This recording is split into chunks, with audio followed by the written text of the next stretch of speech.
तो स्वागत है आप सभी बच्चों का पुनः एक बार आपके अपने YouTube चैनल फिजिक्स बाय पाली भारद्वाज में। आज का जो सेट है ये 2016 का है। अगर इस सेट को हम लोग बना लेते हैं, अच्छे से इसका तैयारी कर लेते हैं तो आप यकीन रखें आपको कहीं ना कहीं फ़ायदा ज़रूर होगी। 2018, 19, 20 हर साल का हमने ऑब्जेक्टिव का सीरीज़ डाल रखा है।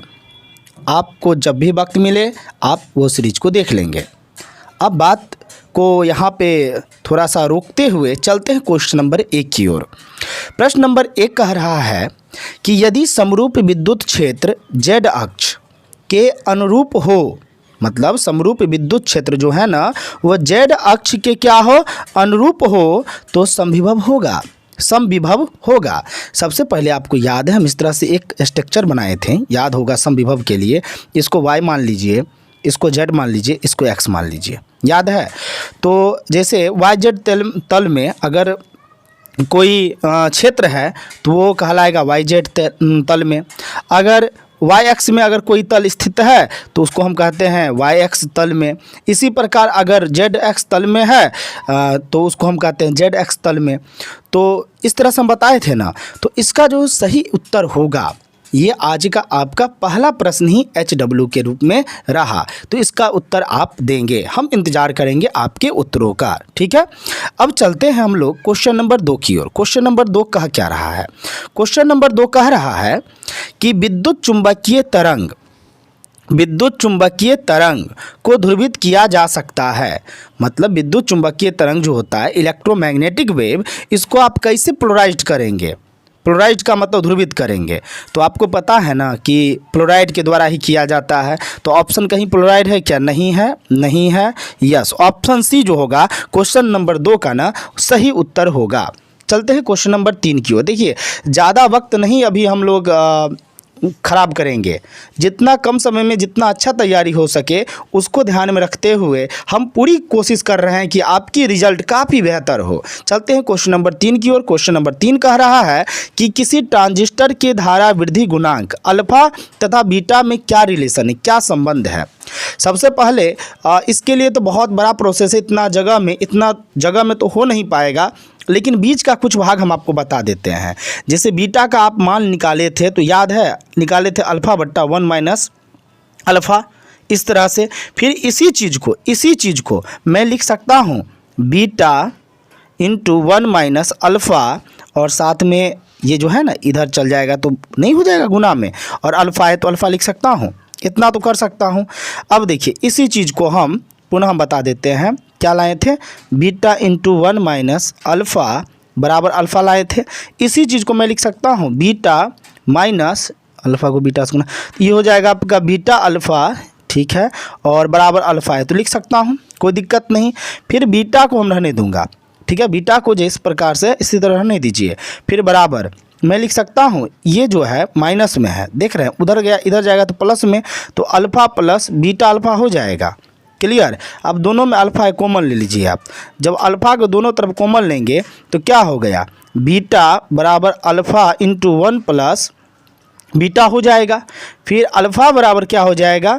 बीटा को रहने दीजिए, अल्फ़ा को यहीं पर रहने दीजिए, ठीक है। और ये जो है ना ये जो देख रहे हैं आप, इसको हम लोग क्या करते हैं, इधर ले आते हैं, तो भाग में लाएंगे 1 प्लस क्या होगा? बीटा हो जाएगा। तो अल्फ़ा बराबर क्या निकला? बीटा बट्टा 1 प्लस बीटा, अल्फ़ा बराबर निकल गया। देखिए ऐसा कहीं ऑप्शन है अल्फ़ा बराबर बीटा बट्टा 1 प्लस, यस, ऑप्शन ए जो है ना इसका सही उत्तर होगा। अगर आप ये प्रश्न को समझ लिए हैं तो आप कमेंट सेक्शन में जाके बताएंगे कि क्वेश्चन नंबर 3 हम सर समझ लिए हैं। अगर नहीं समझ में आया होगा तो आप विश्वास रखें, हम इसका उत्तर नेक्स्ट क्लास में नेक्स्ट वीडियो में दे देंगे। चलते हैं क्वेश्चन नंबर 4 की ओर। क्वेश्चन नंबर 4 कह क्या रहा है? क्वेश्चन नंबर 4 कह रहे देखिए यही प्रश्न फिर से आ गया। कह रहा है कि प्रकाश तंतु संचार किस घटना पर आधारित है? ऑप्टिकल फाइबर जो है वो किस घटना पर आधारित होता है? तो इसके लिए बताए थे ना, टोटल इंटरनल रिफ्रैक्शन, पूर्ण आंतरिक परावर्तन। तो ऑप्शन कहीं है, देखिए संपूर्ण आंतरिक, यस यही एक ही बात हुआ, पूर्ण आंतरिक बोलो चाहे संपूर्ण बोलो यही होगा। तो ऑप्शन 4 जो होगा, क्वेश्चन नंबर 4 का ऑप्शन ए जो होगा वो सही उत्तर होगा।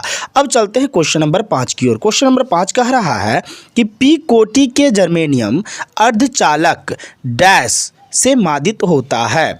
डैश से क्या होता है? मादित। मादित के डोपेड होता है। किससे डोपेड होता है ये पूछ रहा है आपसे। क्लियर? तो इसके लिए हम आपको क्लास में बताए थे कि पी टाइप में जर्मेनियम, पी टाइप में क्या होता है? सॉरी, जर्मेनियम, ठीक है, पी टाइप में जर्मेनियम सेमीकंडक्टर, इसे त्रिसंयोजक अशुद्धता परमाणु के साथ क्या किया जाता है? तो मादित किया जाता है, मतलब डॉप किया जाता है। ठीक है, डॉप किया जाना चाहिए। चूंकि इंडियम जो होता है ना, इंडियम नाम सुने होंगे, एक तीसरे समूह का सदस्य है। केमिस्ट्री वाले सर बताएं भी होंगे। तो जर्मेनियम को इंडियम में क्या किया जाना चाहिए? डॉप किया जाना चाहिए। एक बार पुनः हम बोल देते, सुन लो अच्छे से। पी टाइप में जर्मेनियम सेमीकंडक्टर, इसे त्रिसंयोजक अशुद्धता परमाणु के साथ डोप किया जाना चाहिए। चूंकि इंडियम जो होता है ना, एक तीसरे समूह का सदस्य है, इसलिए जर्मेनियम को इंडियम में क्या करना चाहिए? मादित किया जाना चाहिए। तो इंडियम कहीं ऑप्शन है? नहीं है। एंटीमनी नहीं है, इंडियम है। तो ऑप्शन ए जो होगा वो क्वेश्चन नंबर 5 का ऑप्शन जो सी होगा ना, वो सही होगा। देखो अच्छे से सुनो, बेहतर ढंग से लिखो। जहाँ भी हम बोल रहे हैं तो कलम कॉपी लेके बैठा करो, वीडियो को पॉज कर दो और जो परिभाषा बोले हैं उसको लिख लो, ताकि कॉन्सेप्ट क्लियर रहेगा। और कहीं भी आपको संशय लगेगा कि सर यहाँ पे कुछ गलती हो गई है, तो आप हमें उससे अवगत कराएं, ताकि नेक्स्ट क्लास में, नेक्स्ट वीडियो में मैं बेहतर कर सकूँ आपके लिए। क्वेश्चन नंबर 6 की ओर चलते हैं। क्वेश्चन नंबर 6 कह रहा है, देखो लाइट से है, ऑप्टिक्स यूनिट से, कहता है एक वस्तु के 3 प्रतिबिंब प्राप्त करने के लिए, कितना प्रतिबिंब? तो 3 प्रतिबिंब प्राप्त करने के लिए 2 समतल दर्पण को डैश कोण पर झुकाकर रखना होता है। कितना पर झुकाकर रखना होता है? तो इसके लिए फार्मूला बताए थे 360 डिग्री बट्टा थीटा -1, बोले थे ना, याद है ना। और यहाँ पे देखोगे n बराबर कितना दिया है? 3 दिया है ना, n बराबर 3 दिया है। तो हम लिख सकते हैं 3 बराबर 360 डिग्री बट्टा थीटा -1। क्लियर इतना बात? तो थीटा निकालना होगा, तो थीटा बराबर हम लिख सकते हैं 360 डिग्री अब बट्टा 4। 3 है ना जी, एक माइनस में ना, इधर गया तो प्लस में आएगा, तो 3 ये माइनस में, इधर गया तो प्लस 1 होगा, तो 4 हो जाएगा ना। तो थीटा को इधर करें, कोना कोनी कोन खोना बचपन में खेलते थे ना, तो इसको इधर लाइएगा और थीटा इधर जाएगा। तो कितना होगा? 9 चौक 36, यानी 90 डिग्री। देखो तो 90 डिग्री ऑप्शन है। ऐसे एक बार तुम लोग देख लेना, हो सकता है कहीं हम थोड़ा सा भूल किए हों, लेकिन तुम लोग देख लेना। तो 90 डिग्री देखते नहीं है, 120 भी नहीं है, यस 90 डिग्री ऑप्शन बी में है। क्वेश्चन नंबर 6 का जो राइट आंसर होगा वो जाएगा ऑप्शन बी के साथ। चलते हैं क्वेश्चन नंबर 7 की ओर। क्वेश्चन नंबर 7 कह रहा है कि किसी वस्तु पर आवेश की न्यूनतम मात्रा कम नहीं होनी चाहिए। मतलब आवेश की जो न्यूनतम मात्रा है किससे कम नहीं होना चाहिए? तो याद है ना कि किसी भी वस्तु पर जो आवेश की मात्रा होता है 1.6 गुना 10⁻⁻19 कूलम्ब होता है, और इससे कम नहीं होना चाहिए। कहीं ऑप्शन है? ऑप्शन ए है। तो 7 नंबर प्रश्न का ऑप्शन ए के साथ हम जाएंगे। ये दुगुना हो जाएगा, तिगुना हो जाएगा। 1 कूलम्ब का जब मान निकालोगे ना तो 0.625 गुना 10⁻18 समथिंग आएगा, देख लेना। तो ऑप्शन ए जो है क्वेश्चन नंबर 7 का, वो क्या होगा? राइट आंसर होगा। चलते हैं क्वेश्चन नंबर 8 की ओर। क्वेश्चन नंबर 8 कह रहा है, किस निम्न में कौन सा पदार्थ संयोजक तार बनाने के लिए सर्वाधिक उत्तम है? कौन सा पदार्थ? तो यहाँ ऑप्शन कुछ है, लेकिन इससे पहले एक बात हम आपको फिर से बता देता हूँ। कॉपी कलम लेके रखे, लिख लेना। सबसे पहले कि तांबा जो होता है ना, यहाँ क्या कह रहा है? तार बनाने की बात कर रहा है ना, कौन सा संयोजक? तो सबसे पहले तांबा जो है ना, यह करंट के प्रवाह को कम प्रतिरोध प्रदान करता है, और इसका गलनांक जो होता है ना उच्च होता है। और इसका गलनांक उच्च होता है, ये तो बात जानते ही हो। और साथ साथ इसका जो कनेक्टिंग वायर बनाने के लिए ना, ये सस्ते दामों पर भी उपलब्ध होता है। मतलब अब चांदी की तुलना में तो सस्ता ही ना होता है, तांबा तो तुमको मिल ही ना जाएगा। तो ऑप्शन सी जो है ना, तांबा, ये इसका राइट आंसर होगा। एक बार पुनः इस प्रश्न को आप लोग देख लेना। चलते हैं क्वेश्चन नंबर 9 की ओर। क्वेश्चन नंबर 9 कह रहा है कि एक इलेक्ट्रॉन v वेग से समरूप चुंबकीय क्षेत्र b के समांतर चलता है। याद है, इस तरह से बनाए थे तस्वीर, b वेक्टर v, इस तरह से याद है। तो चलता है, तो इलेक्ट्रॉन द्वारा अनुभव किया गया महत्तम बल क्या होगा? तो सबसे पहले आपको पता है कि इलेक्ट्रॉन द्वारा बल अनुभव जो भी होता है वो शून्य होता है। क्यों होता है? तो F बराबर जो होता है ना, वो Q v B, यहाँ v भी है बी भी है, इलेक्ट्रॉन के लिए हम आवेश क्यों मान लेते हैं, ठीक है।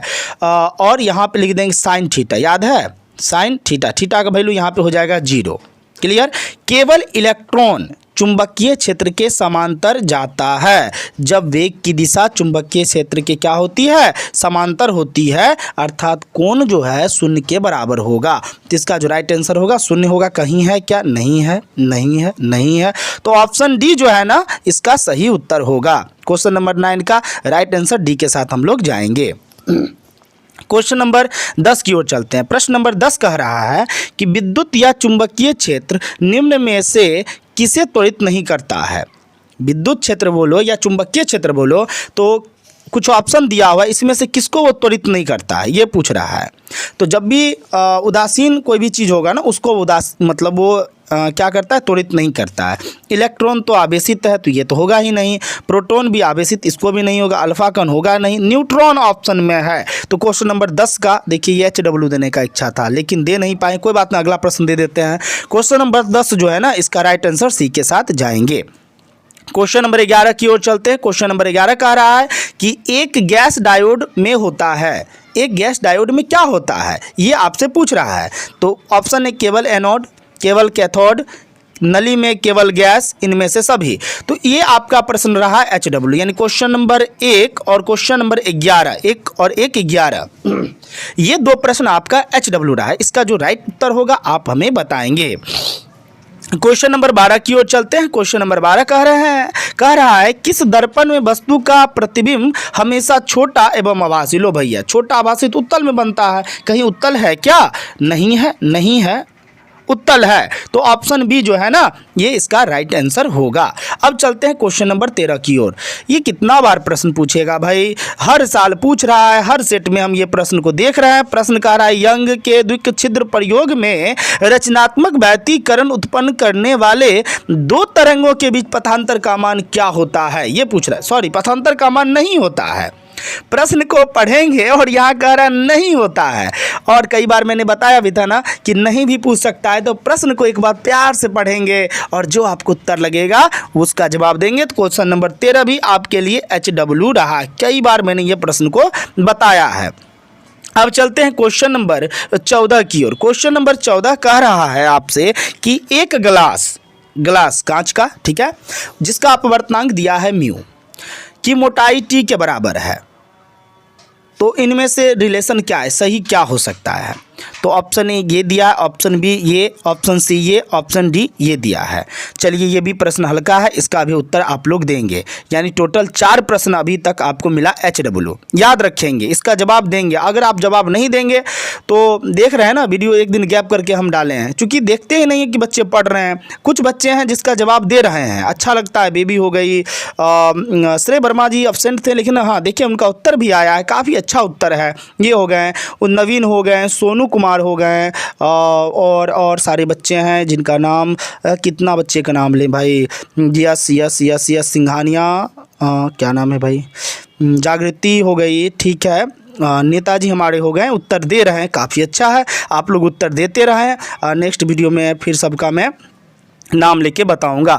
तो क्वेश्चन नंबर चलते हैं आप सीधा हम लोग 15 की ओर। क्वेश्चन नंबर 15 क्या कह रहा है, इस पे ध्यान देंगे। क्वेश्चन नंबर 15 कह रहा है कि हाइड्रोजन परमाणु की मूल अवस्था में इलेक्ट्रॉन के वेग का परिमाण क्या होता है, ये पूछ रहा है आपसे प्रश्न। ये कह रहा है, इस प्रश्न को थोड़ा ध्यान से देखेंगे तब समझ में आएगा, नहीं तो नहीं समझ में आएगा। सबसे पहले आप जानते हैं इसके लिए कि V बराबर E² बट्टा 2 epsilon not into H Z बट्टा N, ये फार्मूला याद है, बताए थे मॉडर्न फिजिक्स में।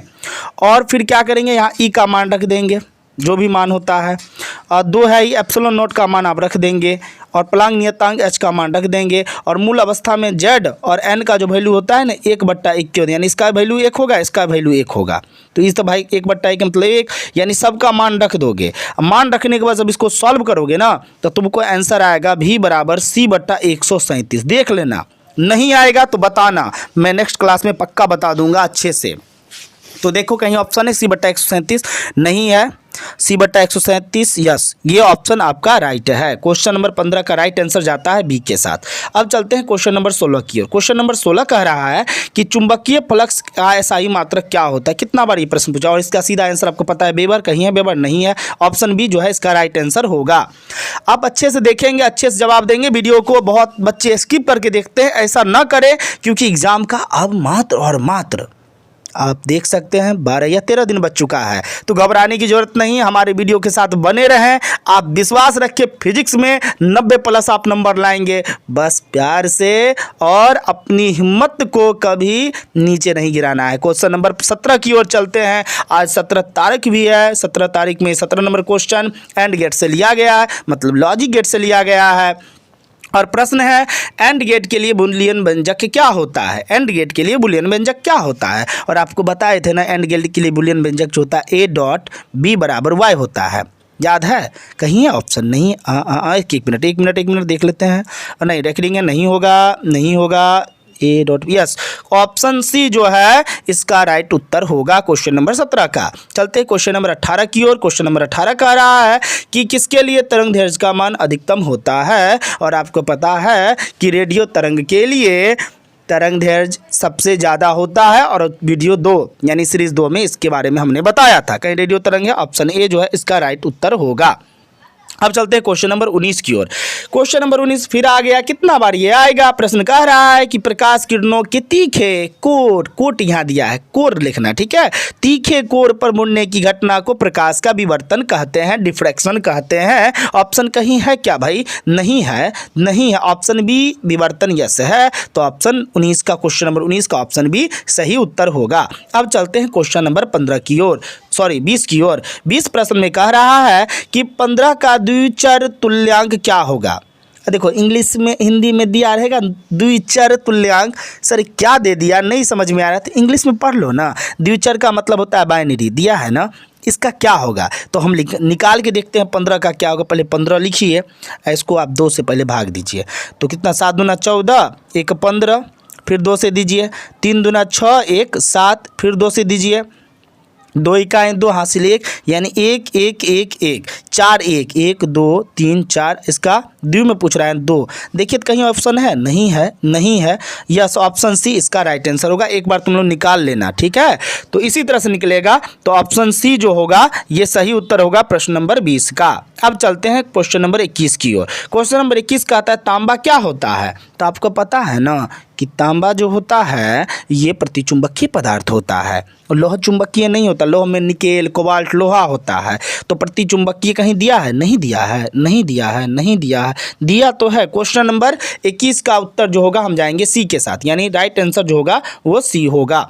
अब चलते हैं क्वेश्चन नंबर 21 की ओर, 22 की ओर। क्वेश्चन नंबर 22 कह रहा है कि एक रेडियो समस्थानिक की अर्धायु 5 वर्ष है। कितना दिया है? 5 वर्ष है। और 15 वर्षों में क्षय होने वाले पदार्थ का अंश क्या होगा, ये पूछ रहा है। इस प्रश्न को थोड़ा ध्यान से देखेंगे। सबसे पहले तुम लोग को पता है फॉर्मूला n बराबर क्या होता है, n0 हाफ, फिर t, फिर इसका भी हाफ, यानी कहने का मतलब t/t 1/2, ठीक है। ये होता है फॉर्मूला, देख लेना अच्छे से, यही होता है, देख लो अच्छे से, उतार लो।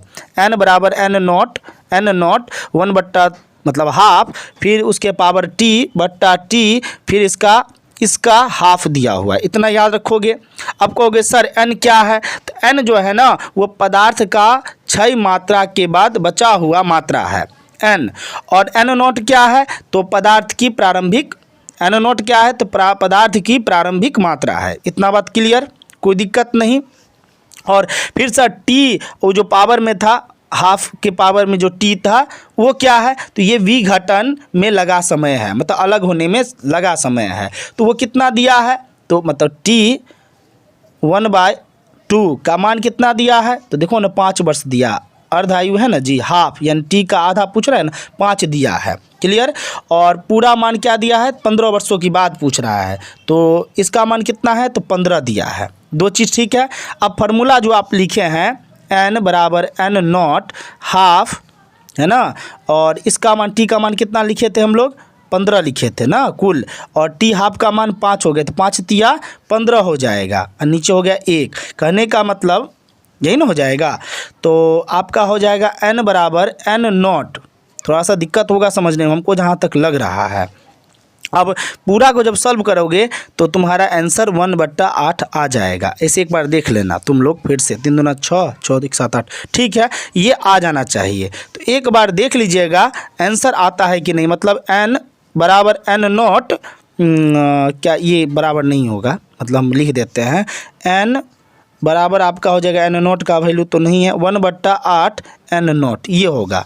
ठीक है, एक बार देख लीजिएगा, एक बार सॉल्व करके देख लीजिए, हमें फिर बताएंगे कि सर आया कि नहीं, इतना आता है कि नहीं। फार्मूला वही रहेगा, टी का मान दिया हुआ है कितना, तो 15 और टी हाफ का मान दिया है 5, फिर काट खूट करके फिर अंदर में जो हाफ है उसको सॉल्व कर लेना, इतना आ जाए। देखो कहीं 1/8 ऑप्शन है, नहीं होगा तो हम गलत तो होंगे, नहीं है भाई, नहीं है 1/8 यस ऑप्शन, लेकिन तो खोगे सर यही से था 1/8 n नॉट था। अरे कोई बात नहीं है, 1/8 है ना, तो इसका राइट आंसर बी के साथ हम लोग जाएंगे।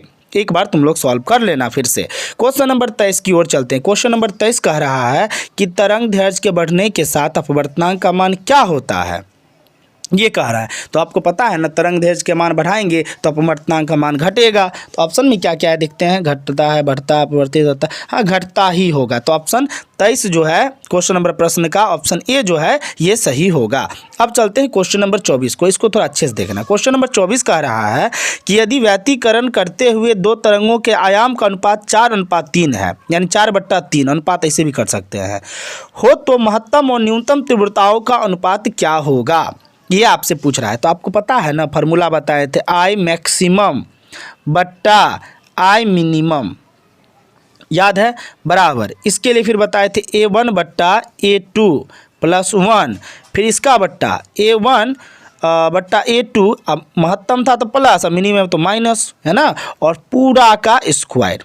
इतना बात दिख रहा है, बताना।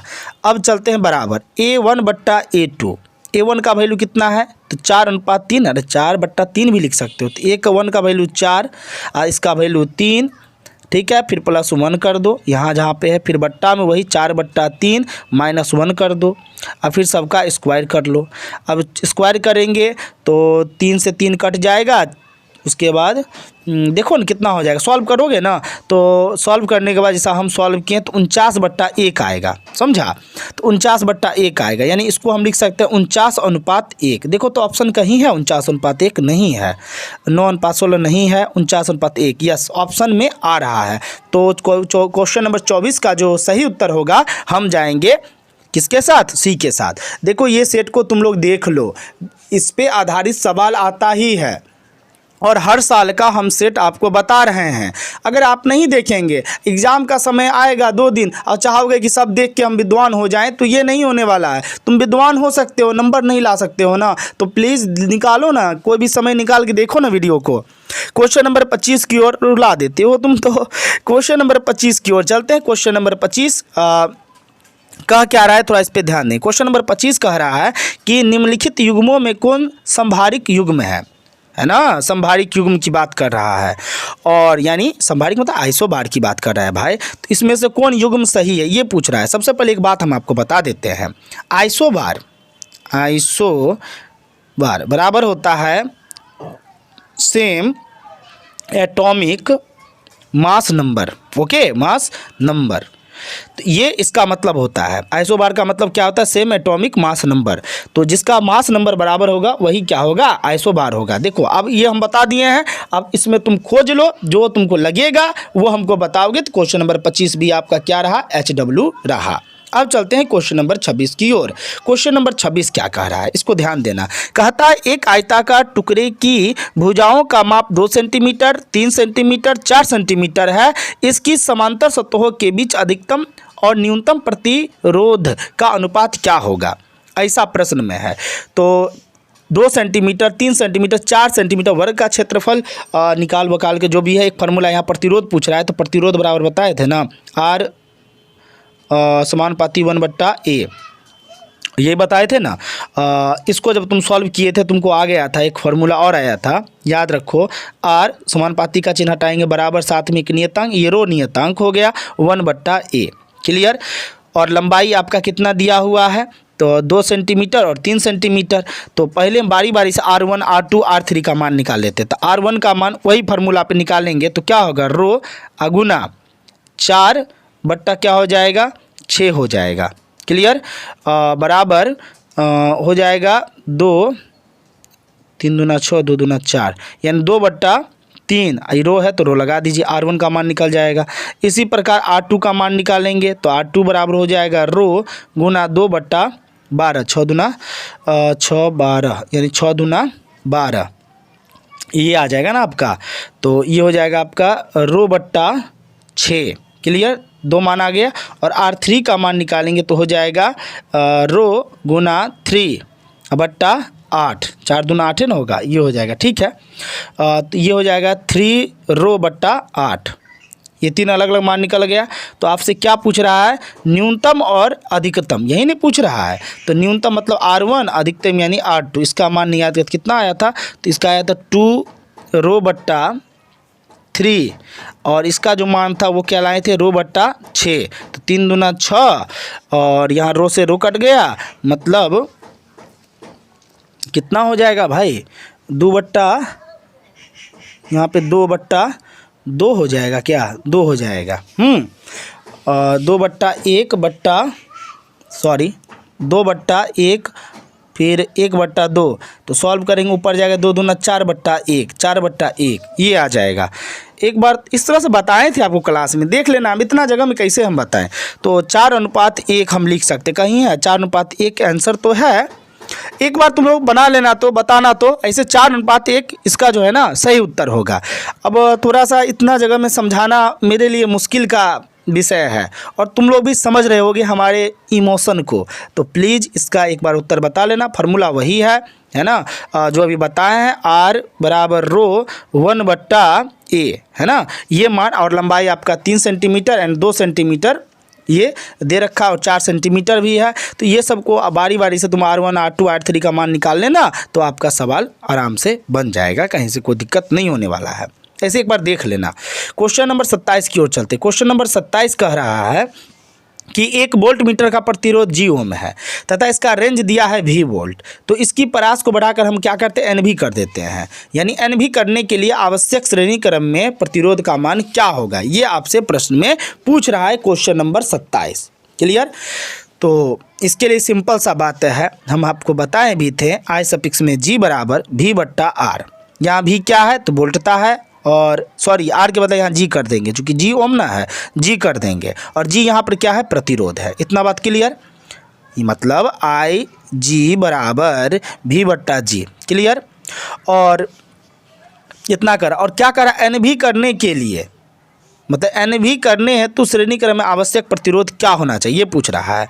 तो NV बराबर हम लिख सकते हैं I सफिक्स में G into capital G plus extra प्रतिरोध R लिख सकते हैं। बताए थे बायो सवाट किसका नियम था, व्हीटस्टोन ब्रिज में शायद बताए थे, और संट में बताए थे, व्हीटस्टोन ब्रिज में नहीं, सॉरी संट में। तो यहाँ से R को निकालना होगा, तो R बराबर क्या हो सकता है, हम लिख सकते हैं NV/IG और प्लस में उधर गया तो मैं -G लिख सकते हैं। देख लेना, आप कहोगे सर समझा नहीं पा रहे हैं, हम नहीं समझ पा रहे हैं, बताना, थोड़ा दिमाग लगाना। तो R बराबर क्या हो जाएगा, NV/V/G और माइनस क्या हो गया G, तो V से V कट गया, इतना बात क्लियर। तो R बराबर क्या हो जाएगा, R बराबर लिख सकते हैं NG-G है ना। तो R बराबर हम लिख सकते हैं N, G कॉमन ले लेंगे तो यहाँ हो जाएगा -1 इंटू G। तो R बराबर N-1 इंटू G हो जाएगा। ऑप्शन कहीं है, नहीं है, नहीं है, N-1 दिख रहा है, G भी दिख रहा है, तो ऑप्शन B जो है ना इसका सही उत्तर होगा। देखो एक बार हम समझा देते हैं। और जैसे मान लो एक AB तार है, यहाँ पे वो लगा हुआ है गैल्वेनोमीटर G, और इसमें अगर हम एक्स्ट्रा प्रतिरोध R जोड़ देते हैं, क्लियर, तो यहाँ से यहाँ तक का आपको पता है ना V है मान, और आपको फिर थोड़ा सा श्रेणी क्रम बढ़ाने के लिए तो NV जोड़ेंगे ना, तो उसके लिए इस तरह का तस्वीर बना के आपको हम बताए थे। तो देख लेना है ना उत्तर। हमको पता नहीं, मन में ऐसा भ्रम हो रहा है कि तुम लोग समझ रहे हो कि नहीं समझ रहे हो, थोड़ा सा हिचकिचाहट है, तो प्लीज़ बताना ना कि सर नहीं समझ पा रहे हैं, आप थोड़ा और बेहतर करने की कोशिश करें तो हम और बेहतर कर देंगे। हम कोशिश करेंगे यहाँ पे जो है ना एक प्लेन कागज रख के और बेहतर ढंग से समझाने का। चलते क्वेश्चन नंबर 28 की ओर। क्वेश्चन नंबर 28 कह रहा है कि हाइड्रोजन स्पेक्ट्रम में कौन सी क्षेत्र दृश्य भाग में पड़ती है। और सिंपल है, दृश्य भाग जहाँ पूछे बामर याद रखना, लाइमर नहीं, पासर नहीं, बालमर लिखा हुआ, ठीक है, बामर ही। तो ये ऑप्शन बी जो है 28 का सही होगा। 29 नंबर चलते हैं प्रश्न। 29 नंबर प्रश्न कह रहा है यदि एक मुक्त इलेक्ट्रॉन की गतिज ऊर्जा दुगनी हो जाए तो डी ब्रोगली तरंग दैर्ध्य में क्या बदलाव होगी। ये प्रश्न आपसे पूछ रहा है और आपको पता है डी ब्रोगली में लैम्डा बराबर हम बताए थे h/√2em बताए थे। और इसी चीज़ को हम लिख सकते हैं लैम्डा 1 बराबर h/√2em लिख सकते हैं। और लैम्डा 2 बराबर हम लिख सकते हैं h/√2 गुना 2em दोनों लिख सकते हैं। अब क्या करेंगे, लैम्डा 1 बट्टा लैम्डा 2, जब दोनों लैम्डा 1 का मान रखेंगे लैम्डा 2 का मान काट कूट कर देंगे तो सीधा बचेगा √2। क्या बचेगा, √2। तो इसका जो सही उत्तर होगा √2 होगा। कहीं है, नहीं है, नहीं है, नहीं, यस, ऑप्शन बी जो है इसका सही उत्तर होगा। अब चलते हैं क्वेश्चन नंबर 30 की ओर।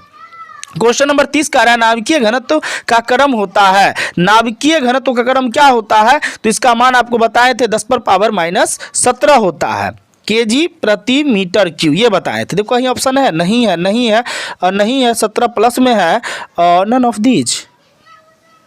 अब क्या करोगे, यहाँ देखो ऑप्शन बी के साथ हम नहीं जाएंगे। वैसे तुम एक बार चेक कर लेना नाभिकीय घनत्व का क्रम क्या होता है, एक बार चेक कर लेना। वैसे मेरे हिसाब से यहाँ पे ये होना चाहिए, लेकिन 10⁻⁻17 होता है भाई, मैंने देखा है, इसको पढ़ा है। लेकिन एक बार प्लीज़ कमेंट सेक्शन में जाके इसका सही जो उत्तर होगा बताएंगे, हम इसका उत्तर अभी नहीं बता पाएंगे, ठीक है। अब बात करते हैं, तो अब चलते हैं क्वेश्चन नंबर 30 के बाद क्वेश्चन नंबर 31 की ओर, जल्दी से समाप्त करते हैं। क्वेश्चन नंबर 31 कह रहा है निम्नलिखित में किसकी क्वेश्चन नंबर 31 जो कह रहा है निम्नलिखित में किसकी चुंबकशीलता अधिक होती है। तो सिंपल बात है, निकेल, लोहा, कोबाल्ट ये सब की चुंबकशीलता अधिक होती है और ये सब लोह चुंबकीय पदार्थ की श्रेणी में आते हैं। तो इसका सही उत्तर हम जाएंगे ऑप्शन ए, नहीं है, दे रखा है, नहीं है, बी भी नहीं दे, ऑप्शन सी जो है इसका राइट उत्तर होगा। अब चलते हैं क्वेश्चन नंबर 32 की ओर। क्वेश्चन नंबर 32 को बहुत बार मैंने समझाया, बहुत प्यार समझाया। कह रहा है एक एलसीआर परिपथ में अनुनाद हो प्रस्तुत होता है जब, कब अनुनाद होता है एलसीआर परिपथ में, ये हम आपसे पूछ रहे हैं। और ये बात हम बताएं भी थी सीरीज 3 में। तो इसका जो राइट उत्तर होगा आप हमें देंगे, जो भी उत्तर होगा इसका उत्तर देंगे। टोटल 5 प्रश्न आपका HW रहा। अब चलते हैं क्वेश्चन नंबर 33 की ओर। अब बैकग्राउंड आवाज़ पे ध्यान न देंगे, बच्चे लोग पतंग उड़ा रहे हैं और अभी हम जो वीडियो बना रहे हैं घर पे ही बना रहे हैं, इसलिए इग्नोर करेंगे। कभी कभी कोई सॉन्ग भी बज जाता है तो इन्जॉय करें ना, हमारी आवाज़ के साथ आप वो सॉन्ग का भी इन्जॉय करें। क्वेश्चन नंबर चलते हैं 33 की ओर और क्वेश्चन नंबर 33 कह रहा है कि फ्यूज तार किस पदार्थ से निर्मित होता है। ये प्रश्न पूछ रहा है। अरे भाई आवाज़ में क्या रखा है, तुमको पढ़ने से ना मतलब है और बैकग्राउंड में कुछ भी हो, ऐसा तो नहीं बहुत कोलाहल हो रहा है, ऐसा भी नहीं, थोड़ा बहुत हो रहा है, लेकिन थोड़ा सा एडजस्ट कर लो प्लीज़। चलते हैं क्वेश्चन नंबर 33। प्रश्न पढ़ लिए, फ्यूज तार किस पदार्थ का निर्मित होती है। और आपको पता है ना कि फ्यूज तार जो होता है टीन और सीसा, टीन कहने का मतलब TIN, टीन कहने का मतलब इसका जो मान होता है 75% होता है। 75% होता है टीन और 25% होता है क्या चीज़, तो सीसा। तो 100% हो गया। लेकिन कभी कभी क्या होता है ना, बिस्मथ नामक, बिस्मथ ही ना बोलते हो ये भाई, देखो ना बिस्मथ, केमिस्ट्री में बिस्मथ नामक धातुओं को मिलाकर बनाया गया मिश्र धातु है, याद रहेगा। लेड टीन तो होता ही है और साथ साथ कभी बिस्मथ नामक धातुओं को मिलाकर इसका मिश्र धातु बनाते हैं, जिसमें कभी कभी कैडमियम धातु भी मिलाया गया होता है। और फ्यूज तार का गलनांक और प्रतिरोध दोनों कम होते हैं, ये दोनों बात याद रखिएगा, ये भी ऑब्जेक्टिव में पूछ देता है। इतना बात क्लियर हुआ, नहीं क्लियर हुआ तो वीडियो को एक बार पुनः पीछे ले जाके सुने और समझ जाएंगे। तो देखिए तो कहीं है लेड टीन का मिश्र धातु नहीं है, तांबा है, टंगस्टन है, नाइक्रोम है, लेड टीन मिश्र धातु तो है ही, तो ऑप्शन सी इसका सही उत्तर होगा। अब चलते हैं क्वेश्चन नंबर 34 की ओर। क्वेश्चन नंबर 34, अरे बाप रे, इसको तो समझाना बहुत मुश्किल है, अरे मेरे लिए नहीं मुश्किल है, मतलब इतना जगह में, लेकिन थोड़ा शॉर्टकट फॉर्म अपना लेते। कहता है दो समान चुंबक जिनकी प्रत्येक चुंबकीय आघूर्ण M है, दो चुंबक है और जिनके प्रत्येक का चुंबकीय आघूर्ण m दिया, मतलब एक चुंबक m1 मान लो, एक को m2 मान लो, और दोनों का जो मान है ना वो किसके बराबर है, m के बराबर है। याद रहेगा, यानी m1 m2 अलग अलग चुंबक है, दोनों जो है ना इक्वल किसके, m के, इतना याद रखना। और परस्पर क्या गए हैं, लंबवत रखे जाते हैं, वह एक क्रॉस का चिन्ह बनाते हैं, तो निकाय का परिणामी चुंबकीय आघूर्ण क्या होगा, यह प्रश्न पूछ रहा है। तो एक फार्मूला बताए थे विद्युत द्विध्रुव में, उसी पर चलते हैं। m बराबर रूट अंडर P1 यानी m1 का स्क्वायर, दो चुंबक है, m2 का square plus m1 into m2 है ना, और साथ में यहाँ पर लिख देंगे कॉस थीटा, यहाँ पे क्या लिखेंगे कॉस थीटा, इतना बात क्लियर। और फिर m बराबर, क्योंकि m1 का मान क्या m है तो भैया m लिख दो स्क्वायर, फिर m2 का स्क्वायर का मान क्या है, m2 का m है तो इसका भी तुम स्क्वायर कर दो, फिर प्लस m1 इंटू m2 यानी इसको हम लिख सकते हैं 2m का स्क्वायर, और यहाँ लिख देंगे कॉस, और लंबवत है तो 90 डिग्री का है भाई, तो सदिशों के बीच का जो कोण होता है 90 डिग्री होता है, लंबवत है तो 90 डिग्री, और कॉस 90 का जो वैल्यू होता है वो होता है 0, यही ना होता है, इसको देख लेना क्लियर। तो भैया क्या हो जाएगा, m बराबर m1 प्लस m का स्क्वायर था प्लस m2 के बदला m का स्क्वायर फ्री हो गया, और यहाँ आपका हो गया 2m स्क्वायर, और यहाँ पर हो जाएगा 0, तो ये तो मन के पूरा 0 हो गया, तो m square plus m square यानी 2m स्क्वायर हो जाएगा m बराबर रूट में। और जब इसको रूट से बाहर करेंगे तो m बराबर m स्क्वायर को बाहर करेंगे तो रूट 2 तो रहेगा ही, है ना, और m स्क्वायर रूट से बाहर जाएगा तो 2m सीधा होगा, तो m बराबर रूट 2m कहीं है, देखो तो m बराबर रूट 2 m, ऐसा कहीं है ऑप्शन नहीं है, सुन नहीं है, m नहीं होगा, 2 रूट m, देखो तो ये यस ऑप्शन सी जो है ना इसका सही उत्तर होगा। एक बार आप लोग अच्छे से समझ लेना, ठीक है। तो क्वेश्चन नंबर 35 लास्ट क्वेश्चन है आज का, इसको देख लो। क्वेश्चन कह रहा है निम्नलिखित में किस प्रकाश के तरंग सिद्धांत से नहीं समझाया जा सकता है। प्रकाश के व्यतिक्रम विवर्तन चैप्टर में बताए थे कि प्रकाश विद्युत जो प्रभाव होता है इसकी व्याख्या जो है तरंग सिद्धांत के द्वारा नहीं की गई थी, और मैक्स प्लांक साहब ने कहा था कि सूर्य का प्रकाश हम तक जो पहुंचता है वो छोटे छोटे बंडलों के रूप में पहुंचता है, जिसे हम फोटोन कहते हैं, क्लियर। तो इस फोटोन को उन्होंने क्या कहा, तो प्रकाश विद्युत प्रभाव कहा, यानी क्वांटा कहा, और इस चैप्टर को हम लोग पढ़े थे प्रकाश विद्युत प्रभाव चैप्टर में। तो इसका जो राइट उत्तर होगा, कहता है निम्नलिखित में किससे प्रकाश के तरंग सिद्धांत से नहीं समझाया जा सकता है। परावर्तन तो होगा नहीं, विवर्तन होगा नहीं, अपवर्तन नहीं होगा, ऑप्शन डी प्रकाश विद्युत प्रभाव है, तो ऑप्शन ये डी जो है इसका सही उत्तर होगा। देखो वीडियो का लेंथ थोड़ा बड़ा हो गया है, लेकिन वीडियो देखना जरूर, क्योंकि इसमें थ्योरिकल ज़्यादा बात हम बताए हैं, और जहाँ जहाँ आपको समझ में नहीं आएगी वो चीज़ की चर्चा आप करेंगे, ताकि नेक्स्ट वीडियो में मैं बेहतर कर सकूँ। आज के लिए इतना ही, तब तक के लिए धन्यवाद।